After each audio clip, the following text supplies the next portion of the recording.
Thank you so much, Hans. Delighted to join you. You have done CEP proud, but also I'm very proud to be sharing the platform with Alexander, who I see often at the EU Knowledge Hub on the prevention of radicalization, but also thanks to the German Foreign Office for sponsoring this talk. Now, I'm going to give you some insight into what is happening, sort of the nexus between the crime terror nexus in Sweden in relation to anti-Semitic actors. I will focus primarily on the radical Islamist groups, primarily, as you will see, that they are very entrepreneurial in this space. But let me start by, see if I can, oops, it's not working properly. Oh.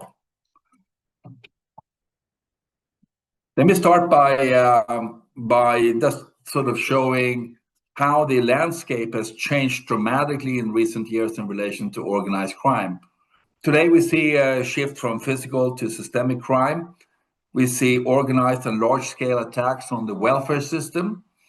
These are not just individual frauds, but coordinated operations that systematically exploit weaknesses in public administration, everything from false care companies to social benefit scams. We also see economic sophistication. Organized crime has become more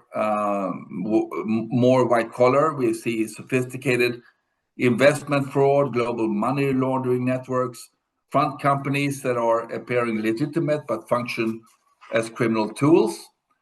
We see infiltration. Another trend is that is emerging is unlawful influence, infiltration of the private sector and even public institutions. And this creates security vulnerabilities, but also corruption risks. Crime also is no longer concentrated in the major cities. Networks are expanding into smaller towns and rural areas. They act through intermediaries, crimes by proxy, and sometimes even managed remotely from abroad. We also see human exploitation and shadow economy. Behind these crimes are real victims, people exploited in illegal labor markets, human trafficking, and the informal shadow society. Many are third country nationals without protection or rights. And we also see organized crime, even extremists are seeing illegal waste management, forged documents, false registry entries, signs that organized crime is diversifying and adapting rapidly. So in short, what I want to show with this picture is that organized crime, but also its connections to extremism, has evolved from being about drugs and violence to becoming a systemic threat, one that targets the economy, institutions, and trust in society itself. I only have one European picture, but it's worthwhile consulting Europol's SOCTA, Serious Organized Crime report. And what does that say? Well, it says that there are almost 821 most threatening criminal networks that are affecting all 27 EU member states. 76% of the most threatening criminal networks are present and active in 2 or 7 countries. Half of most of the threatening criminal networks are involved in drug trafficking as one of the main criminal activities, but they also see other criminal areas such as fraud, property crime, migrant smuggling, trafficking in human beings, etc. So you can see that the criminal economy is quite large, it's quite massive, and you see also developments, technological developments, that not only affect organized crime, but also extremist groups, AI, cryptocurrencies, new technologies, etc., that are affecting this whole sort of space. Now, let's move to Sweden. We had about 300 Swedish foreign terrorist fighters that left for Syria and Iraq to join these terrorist groups. But they didn't just come from traditional religious milieux, but they came from the world of serious organized crime. Many had prior convictions for narcotics offenses, assault, extortion, or weapons possession before becoming ideologically radicalized. Recruiters reportedly targeted young men already accustomed to violence and operating outside institutions.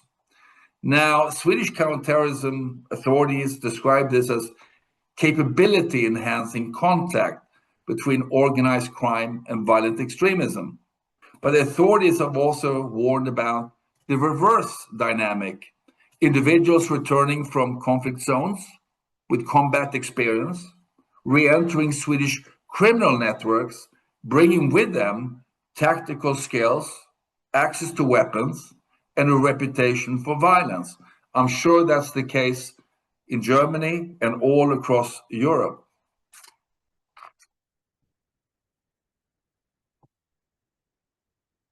It's also important not just to focus in on individuals. This is quite a busy picture in relation to what I call the ecosystem. The ecosystem that exists, that are not illegal, but that provide the systemic nourishment of extremist milieus and environments, but also in relation to access to funding, access to resources. So it's important not just to focus in on individuals, but rather as the local ecosystems that exist, that extends from religious dimensions, but also radicalizers, schools, preschools, foreign financing, fundraisers, etc. So you have quite busy ecosystem to monitor, but also to understand in relation to dynamics. So what does this mean in Swedish context? Well, this is sort of a summary of the incredible entrepreneurship that some of the anti-Semitic radical Islamist groups are engaged with. It has revealed that they do not only operate on the ideological and security level, they're also exploiting the welfare system for profit and legitimacy. So the first point is that, for example, the Swedish news agency Siren got a hold of a list of 550 individuals linked to radical Islamism. And they found between the period of 2015 to 2019 that local and national authorities signed contracts worth 1.2 billion Swedish krona, or about 104 billion euros, with 49 companies, etc., with some of the individuals that were belonging to the radical Islamist milieu. So this shows a serious governance gap between counterterrorism policy and municipal grant oversight. You also see a scale of welfare fraud. According to current estimates, welfare fraud in Sweden amounts to 100 to 150 billion Swedish krona annually. This includes false invoices, manipulated staff registers, ghost employees, misuse of care and educational subsidies, often through complex company structures. So they're very entrepreneurial in relation to that. And then also, they infiltrate the welfare service system, who control schools, nurseries, residential care homes, youth, etc. Now, Swedish authorities have been working to reduce this entry into these kind of actors in this space. In comparison, when you look at far-right extremists that Alexander were pointing to in the Swedish context, or in the Nordic context, far-right groups like the Nordic resistance movement have far fewer financial resources. They rely on donations, online sales, and cryptocurrencies. And of course, the US Treasury have sanctioned them, which also means that they have a restricted ability to function. We have a lot of data in Sweden. this is just a sort of an overview of data that has been collected. This is my colleague, Professor Amir Rostami, who did a massive study on violent extremism and its connection to organized crime in Sweden. We probably have the most sort of complete data set in Europe. And what it shows when you look at the sort of radical Islamist domain shows that they are engaged in some type of organized crime, so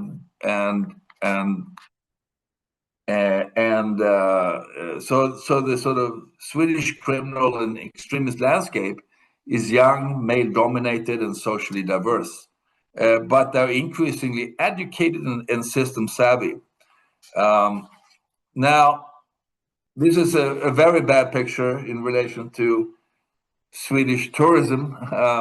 The Swedish police recently came out and said that there's an estimate of up to 62,000 people in Sweden that can be connected directly or indirectly to criminal networks or gangs.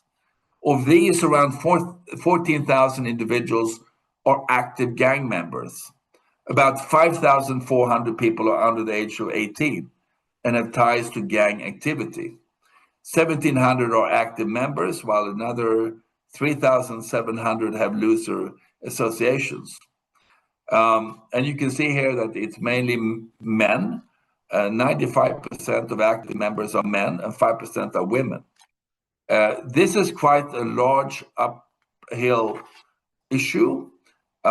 It's system threatening, according to the police, in terms of organized crime, where you are facing violence, witness intimidation, infiltration of public institutions and political parties, and welfare and financial fraud.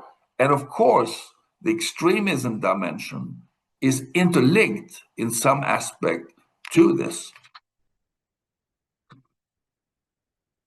Of course, the Swedish milieu in relation to violent extremism also means that you have lots of interfaces between extremist groups, antisemitic groups, as well as illicit weapons markets, for example. And here you have the same channels, brokers, contacts, logistical chains that are potentially available to violent extremist groups that are seeking weapons and explosives. You also have risk supporters that are increasingly becoming violent, and you're also facing a lot of unlawful influence against municipalities, where criminal networks, extremists, are intimidating civil servants and social workers to influence licensing, procurement, or welfare payments. The right-wing groups, as Alexander was pointing to, we have talked a lot about the Nordic resistance movement, but there is also a generational shift. And the most troublesome groups, there are not a lot of connections yet, but it could develop into a strategic threat, is the existence of so-called active clubs. Active clubs are spreading, and it's a generational shift from the old guard to a new generation that are engaging in far-right ideology, but also physical activity. When you look at the Swedish national threat picture, you see a number of different intersecting threats. Organized crime, violent extremism, and foreign state activity. The public threat assessments note that violent Islamist and far-right extremism continue to pose security risks. Organized crime has also developed advanced financial and logistical infrastructures. And there are capability in enhancing contacts between criminal networks, extremist milieux, especially around weapons and financing. And you have foreign powers, Russia, but also Iran, polarization. And particularly in Sweden, in other places, you've also seen that Swedish authorities now regard organized crime, violent extremism, and foreign interference not as isolated phenomena, but as interconnected threat ecosystems that can reinforce each other's destabilizing effects on democracy and public security. And let me just illustrate very quickly. I'm not going to go into this very much. We can do that during the Q&A. But of course, we've had crime as service. We've had a criminal group that has come under the influence of Iran.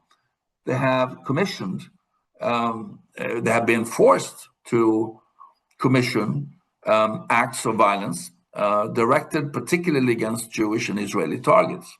And this is one example of those organizations that's been highlighted a lot in the media, but also internationally. Rabba Majid and the Foxtrot Network, where you had the leader being pressured, maybe willing to undertake violent activity. And the result of that has been crime as service, addressing young individuals to undertake attacks against Jewish targets, Israeli targets.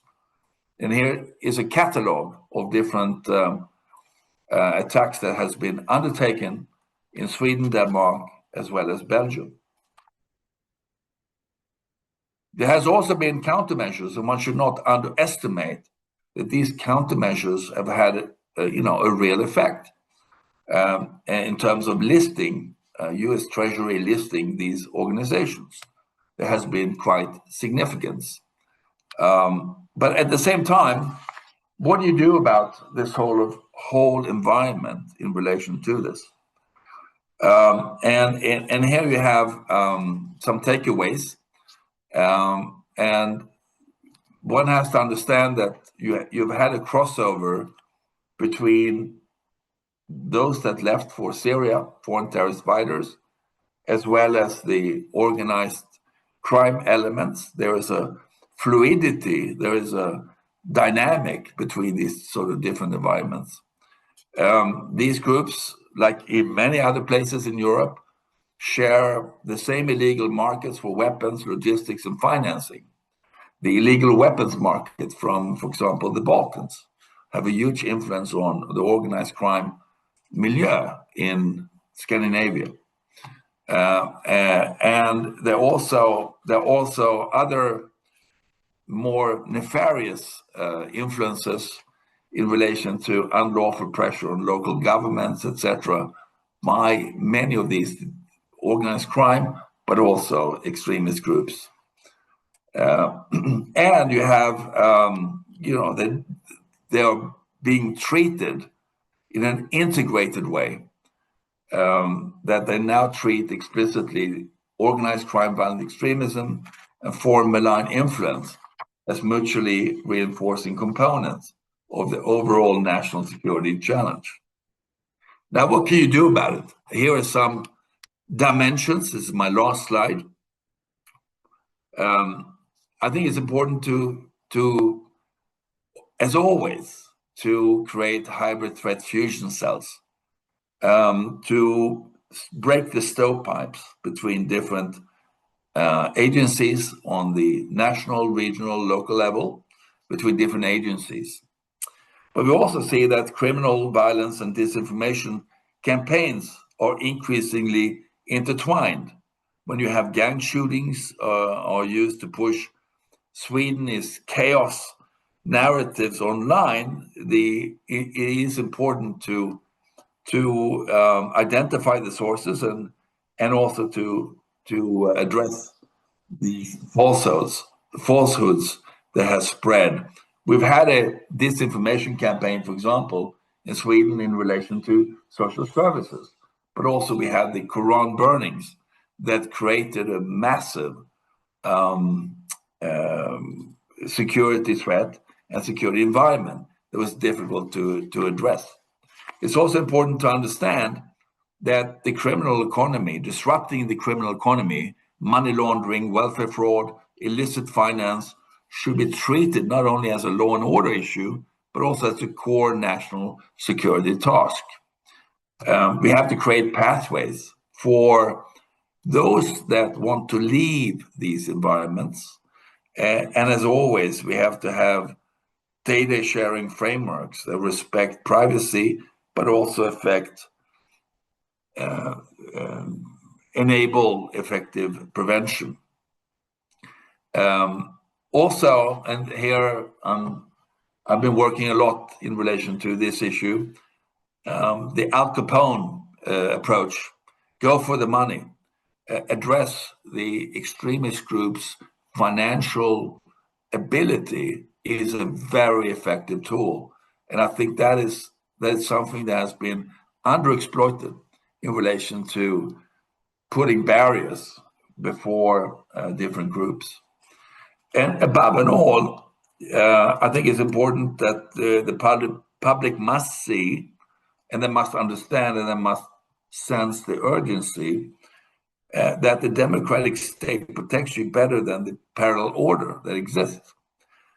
Countering both fear and cynicism is essential to sustain trust in institutions and democracy. So those are my main highlights from Sweden, and I hope that was informative.